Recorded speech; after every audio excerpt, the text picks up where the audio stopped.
Magandang umaga Pilipinas, narito na po ang magiging lagi ng panahon ngayong araw ng Wednesday, 03 June 2026.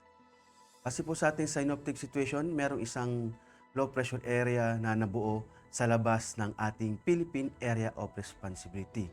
Ito ay huling namataan sa layo ng 495 kilometers northwest ng Pag-asa Island, Kalayaan, Palawan.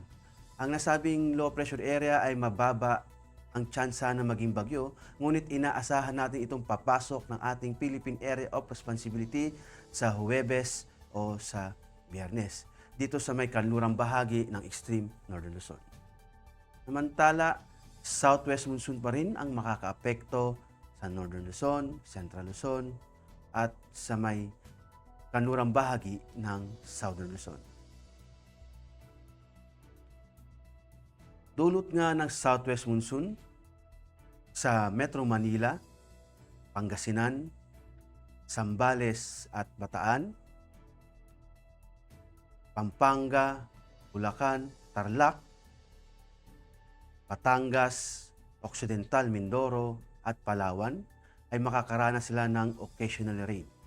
Southwest monsoon rin ang makakapekto sa parte ng Cagayan Valley, Ilocos Region, Cordillera Administrative Region na makakaranas ng maulap na kalangitan na may kalat-kalat na pag-ulan, kulog at kidlat. Sa Bicol Region at sa buong Visayas ay makakaranas ng bahagyang maulap hanggang sa maulap na papawirin na may pulo-pulong pag-ulan, pagkidlat at pagkulog. Dulot ito ng mga localized thunderstorms.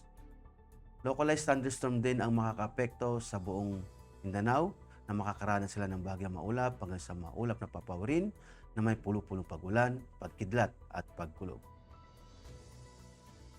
At para naman sa flight level wind chart, makikita natin sa 925 hectopascal at sa 850 hectopascal ang dominanteng southwest monsoon na makakapekto dito sa may kanlurang bahagi ng bansa na aabot ang hangin sa lakas ng hanggang 18 at hanggang 54 kilometers per hour.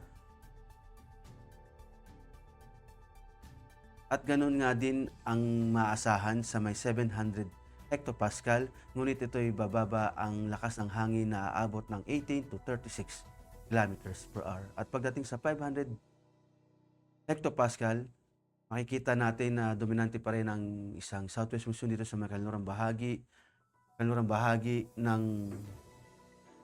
bansa, at ito'y aabot ng hanggang 36 kilometers per hour. At para naman sa impact to flight operation, dulot nga ng southwest monsoon sa Metro Manila, Pangasinan, Zambales, Bataan, Tarlac, Pampanga, Bulacan, Cavite, Batangas, Occidental Mindoro, Palawan, Cagayan Valley, Cordillera Region at sa nalabing bahagi ng Ilocos Region, sa nalabing bahagi ng Central Luzon, sa nalabing bahagi ng Calabarzon at sa nalabing bahagi ng Mimaropa. Ang main hazard nito ay yung moist southwesterly flow producing rains and gusty surface winds. Ang impact nito sa rotary, reduce visibility and gusty wind, limit VFR and low altitude operations, wet helipads increase operational hazard. Sa fixed wing naman, operations may experience delay or cancellation due to low ceiling, turbulence, and wet runways conditions. Sa nalabing bahagi ng bansa, dulot ng localized thunderstorms, ang main hazard nito is yung afternoon convective development producing gas fronts and heavy rains. Ang impact nito sa rotary, downburst, strong gust and reduced visibility, possible significant hazard, avoid flight in sea based activities. Sa fixed wing naman, severe turbulence and wind shear likely during arrival or departure phases. Aircraft may experience temporary delays or require diversion. At para naman sa astronomical information, ang araw ay sumikat kaninang 0526 at lulubog din naman mamayang 1823. Para naman sa moon illumination, meron tayong 91%. At para manatiling updated sa lagay at pagtayo ng panahon, i-follow lamang ang Air Force Weather Center sa mga social media accounts. Sa ngala ng aming commanding officer na si Colonel Alvin Jan Cugador, PAP GSC, ako po si Technical Sergeant Brian Benedict Garcilia, Weather Forecaster ng Air Force Weather Center. Maraming salamat po.